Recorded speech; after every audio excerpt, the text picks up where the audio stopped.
Olá amigos, olá amigas, sejam bem-vindos a mais um vídeo aqui no canal. E neste vídeo, pessoal, eu irei falar um pouco para vocês sobre os vasos de fibra de coco.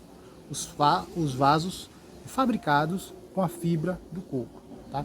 Então, eu vou falar para vocês o que pode ser plantado nesses vasos, o que não pode, qual o material para realizar o plantio adequado, tá? Então, o vaso é esse aqui. Esse vaso aqui é o mesmo que produzo de modo artesanal, tá? Tem vasos aí no mercado fabricados industrialmente, tá? Então esse aqui eu já vendo assim com haste, tá? Mas o ideal, pessoal, é primeiro para utilizar esse vaso, eu recomendo sempre utilizar o prato. Por quê? Porque a água escorre e suja muito o chão, tá? Então o ideal, eu recomendo sempre utilizar o prato.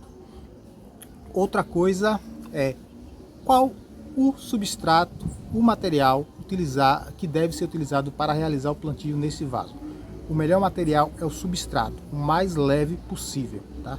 Substrato. Por quê? Porque a terra, ele vai diminuir a vida útil do vaso, tá? E além disso, o peso, a terra pesa muito o vaso, com isso pode causar deformação no vaso. Então eu recomendo sempre um substrato leve que não cause tanto peso no vaso, tá? Quais são as plantas que podem ser plantadas neste vaso? Eu recomendo sempre, olha, samambaias, orquídeas, bromélias, filodendros, mas tudo depende do tamanho da planta para que você escolha o vaso adequado. Existem vasos de vários tamanhos, tá?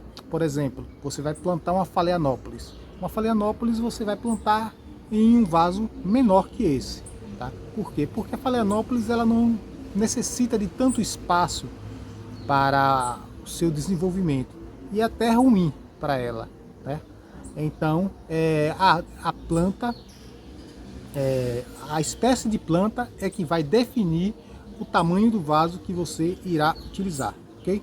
Então, esse vaso aqui grande é para orquídeas grandes, samambaias, bromélias também, e filodendros, tá?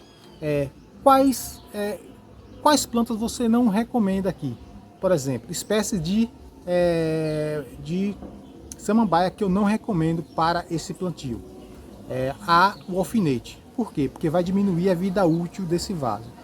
Não recomendo, mas ele pode ser plantado. Mas ele vai diminuir a vida útil desse vaso. Por quê? Porque ele enche muito rápido.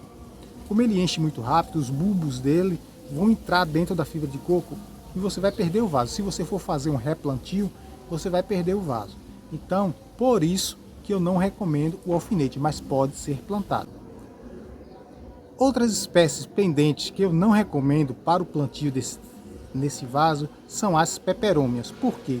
Porque esse vaso ele retém bastante umidade. Então pode causar o apodrecimento se você plantar ela aqui. Então pode ser plantado também? Pode, mas você vai ter que ter um controle maior na umidade. Tá? Então, eu não recomendo o plantio da peperômia nesse vaso, mas ela pode ser plantado desde que você controle bem a umidade nele, tá? Você colocando um substrato bem poroso que deixa a água passar com facilidade e que não retenha muita umidade para não causar o apodrecimento na peperômia, você pode plantar. Então, é isso. Pode plantar? Pode, mas controlando a umidade. Mas eu não recomendo, porque muitas pessoas não têm esse cuidado, ok? Outra planta, pessoal, que eu não recomendo são os cactos pendentes. Por quê?